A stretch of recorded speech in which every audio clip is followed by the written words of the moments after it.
Welcome again to this Effect Podcast. And today, this episode and this evening, I am joined by a lady called Fides Uiso from Tanzania. She is a leader and she's a founder of an organization, but she will introduce herself. And as we go on with the episode, allow me to welcome Fides. Fides, karibu.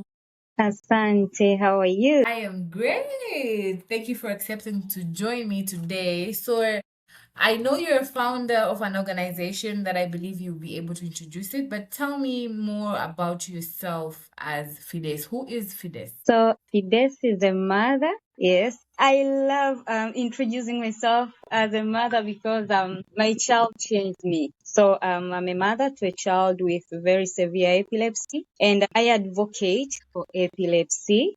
I'm the founder of Tanzania Epilepsy Organization. Yeah, that is in Oh, short. wow. I think when we go on, I'll keep on sharing because when I'll share my bio, we will never finish here. Yes, yes, of course. Okay, so you say you're a mother of a child with severe epilepsy, meaning that epilepsy has different stages, right? Mm-hmm. Can you take us back to a moment where you first learned that your beloved child, your baby, has epilepsy? What went through your mind? So before having my child, I was aware about epilepsy, but I had different perspective around epilepsy. Actually, I didn't know or I didn't even think maybe if one day I could have a child with epilepsy. So when he started having those seizures, because a person with epilepsy will have seizures. So he started having those seizures when he was 4 months. Actually, I didn't know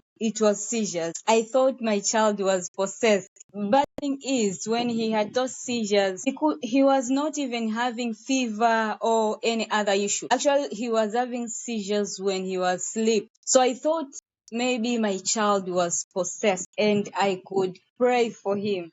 Like seizure lasts for minutes, seconds, and I was thinking maybe the devil ran away. Wow. Yeah. So until one day, my brother-in-law, he saw my child having seizures and he was like, oh my God, this child is having seizures. And I was like, no, he is possessed. And I prayed for him. And he was like, stop that. Acha ujinga. Take him to the hospital. And then the story changed when we reached to the hospital. Wow. And sorry, so you went to the hospital and in all this process that you have this child that you feel that it's spiritual, it's just different, he's possessed. Was there a moment where you completely broke down? Of course, actually after Or was your strength just in prayer? the doctor diagnosed him with epilepsy, I felt like that was the end of my life. Because I asked the doctor, so for how long this child will have these seizures and when he will be okay. And the doctor gave me the reality. For people with epilepsy, the only thing they can do is to control the seizures. But just to cure epilepsy, up to this moment, they haven't found cure. So all they can do is to control the seizure. He told me that your child will live with epilepsy forever. And that day, I broke down. I was like, how? How can I be able even to share to people that I have a child with seizure? And I felt like I was cursed. And when in all that feeling at your low moment, what pulled you back up? So, for I was pulled again after I experienced stigma and discrimination, and I wanted to prove to people that I wasn't cursed. This wasn't something bad. So the pull was for me to show people that, because after I realized that any person can have seizure, can have epilepsy, it's nothing was wrong or nothing I did wrong. So like I experienced discrimination and stigma from the family. Yeah. So for me to prove them that this wasn't bad, I decided to wipe my tears and start to advocating for epilepsy, like raising awareness, telling them what causes it, who can get it, like.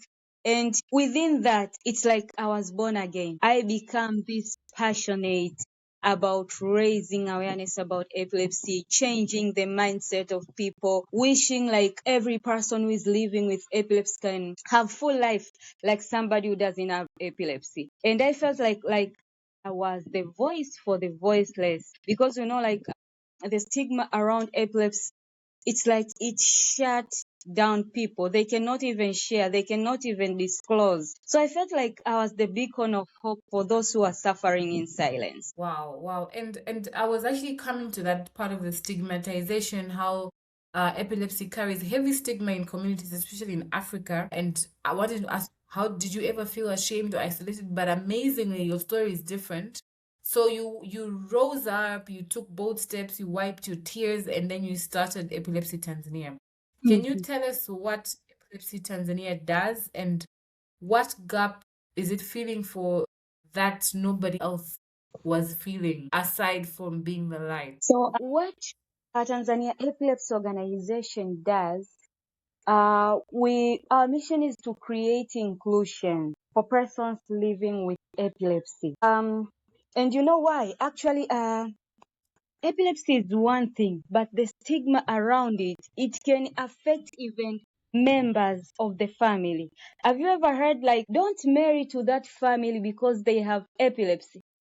So Yes, even, yes, yeah, you can stigmatization. imagine. Yeah. So even if you don't have epilepsy, still the community will stigmatize your family because they think like you have epilepsy. So even the self stigma will arise within the family, because even the relative will not be able even to share that we are related to somebody with epilepsy. You see, so Wow. yeah, so what we do, we connect families. At Tanzania Epilepsy Organization, we have a forum for mothers. We call it Mom Forum, Mothers on a Mission Forum. Because like in Tanzania, particularly in my country, like they said, if you have a child with issues, the child is for a mother. But if a child is really, is well, the child is for a father. So you can imagine, who has a child, a mother. So a lot of mothers will be discriminated. So we decided to create that forum so that we can create a platform for those mothers of children with epilepsy, other developmental disabilities, because most of the developmental disabilities, they are related to epilepsy, and some neurological disorders, they are related to epilepsy. So our platform aims to connect these mothers of children with developmental disabilities, neurological disorders, to connect and educate and to involve other beneficiaries into different like economic and empowerment activities, so that these mothers can feel like they are not alone, and Yeah. so that we can create that, so that we can Mm. keep on, changing the negative mindset around the society. Wow, wow. That is really powerful. And I believe that the cause for the organization is all about impact and Mm-hmm. making sure that the stigma is off. And we're just coming from Mother's Day a few weeks ago. The world was all about celebrating mothers, which we appreciate all of you mothers, yourself as well. Mm-hmm. Can you share one story of a family or a child that touched you, that you touched, and then it stayed with you up to now? Just one story. So there is this girl. Her name is I call her G actually. So I met Mm-hmm. this girl when she was in Form 5, and actually the person who connected me with her is her mother. So after her mother Oh, wow. found out that I advocate for epilepsy, and that girl is very beautiful. She's smart, but she's epileptic, and she was very, very afraid and scared, and she was feeling like, she was very depressed. And I remember the day I talked to that girl, I told her that, I asked her, what do you want? Who do you want to be? And she was like, I really wish to help those people living with epilepsy so that the community can understand them. And I told her, maybe you can be our lawyer. And she was like, yes. And I told her, I know, go and study hard. And I know when you finish your advanced level, you'll perform well and you'll go to the university for your, you'll become a lawyer one day. And guess what? She finished What? She's a advanced level and uh-huh. then she applied for those studies and this Yes. year she will graduate. And she normally tells me like, Oh wow. just wait, I'm finishing. And I normally tell her that we are just waiting for you. When you finish, we'll start making trouble because we have mwanasheria wetu. Exactly. Wow, wow. Yeah. Wow. That's very powerful. I mean, it just shows how even despite the stigma, these are human beings like everybody else. Everybody's intelligent, they have their own capabilities. Mhm. Is there something you wish the public or policymakers or medical community understood about epilepsy that maybe are currently not, or even teachers in the education sector? So, the things concerned epilepsy, they are broad. And, like I told you, when I started the movement, I didn't know. I thought maybe I was diving in a swimming pool, and I realized I was diving in an ocean. So I find out, like in Tanzania, even the Legal and Marriage Act, it discriminates somebody living with epilepsy. Can you imagine, like you are allowed to Wow. divorce somebody if that person developed epilepsy during the marriage? Wow. So Wow. we filed litigation and it was striked out because they said we lack locus. They wanted somebody Oh who has wow. been divorced because of that. So most of the people we find out that they have been divorced for other reasons, Mm. not epilepsy, but the real cause was after they developed epilepsy. You see, Oh wow. so Wow. the law is still That's a there. serious policy issue. Yes, that's a serious policy issue. Wow. Wow. Yeah. But Wow. we still have Wow. hope. We still have hopes. And another thing we find out that in schools, like you cannot look at a person and say this person has epilepsy. You cannot see epilepsy like it's Not this. unseen. Yeah, invisible.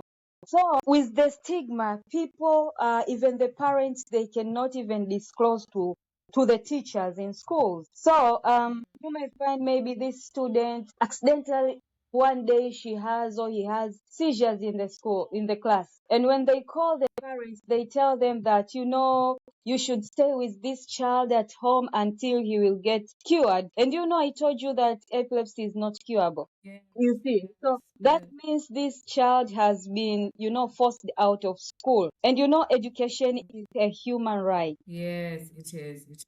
It's a basic. It's a basic right. Yes. So what we did, we started this program of training teachers in schools. We train teachers in schools on how to handle children with epilepsy, and even to train other students who doesn't have epilepsy so that they can value these other students with their differences. We know the value of the teacher, and we are keep on engaging with other organizations. Like we have different organizations that empower youth, empower children, students and all that. So what we do is we train them that when they are creating their programs and projects, they should know that the people they are working with, others they have, epilepsy, and does they know how to handle them, or Wow. will they exclude Yes. them? Because this project, they say they are inclusive. So if the programs are inclusive, they should know how to handle those people living with epilepsy, because these people are productive and they have dreams. So that is what we are doing, and we are looking forward to do it in a broader way. Wow. Wow. Mhm. Thank you so much. I just have two last questions for you. Okay. So imagine there's a mother somewhere in Tanzania listening to this, or somewhere in the world, and she just found out that her child is diagnosed with epilepsy and maybe severe, like your Mhm. child. So they're feeling so alone. What would you say to that mother right now? In brief, what Yeah. is So that mother? what I will advise that parent is, God didn't make a mistake to choose her for his or her baby. Like when God, I believe everything is from God. Sorry for those who doesn't believe in God, but even if you are believing in the universe, whatever, but just believe your creator knows that you can handle that. So don't let him down. Wow. Yeah, you can do it. I'm telling you. If myself, I was able to do it, you can do it more than me. Wow, that's a very nice word of encouragement for those that believe in the universe or the creator of the universe. My last question to you as we wind this up, and it's so informative. At this podcast, we're all about inspiring and informing people and our listeners. If your child listened to this episode one day, what would you hope they hear? If my child listened to this, come again. If your child listens to this episode one day when they're grown up, what would you hope that they hear? My child will be super proud and he will be like, that is my mom. I have the best mom. Wow. Yeah, because and one thing my child should understand, it's not me, it's him. Like who I am today because of him. And I thank him so much. I don't know, it's the children who are choosing us to be their mothers. I don't know. But I'm so happy for him to be my son because of him, he have changed me to become a very best version of myself.